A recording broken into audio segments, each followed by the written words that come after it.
Welcome to Luca and Miguel. Enjoy the video. In this video, I will show how to recharge AC in Audi Q5. Start by locating the low pressure port and checking system pressure with the car running and blower on high. Verify leaks visually and by soap test before adding refrigerant. Attach the gauge and hose securely, then add refrigerant slowly while monitoring pressure and cabin temperature until cooling improves to expected levels for safe operation.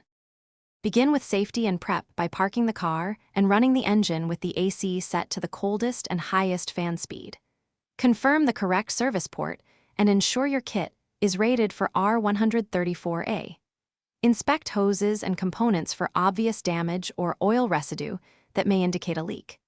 Keep a charged fire extinguisher nearby and avoid smoking or open flames while working on the system.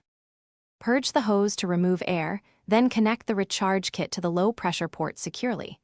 With the engine running and system stabilized, add refrigerant in brief bursts and monitor both the gauge and the cabin temperature. Pause frequently to let the system equalize and prevent overcharging. When the pressure matches manufacturer guidance and the vents blow noticeably colder, disconnect, cap the port, and dispose of empty cylinders responsibly. Thanks for watching and please subscribe. It's the best investment you'll ever make.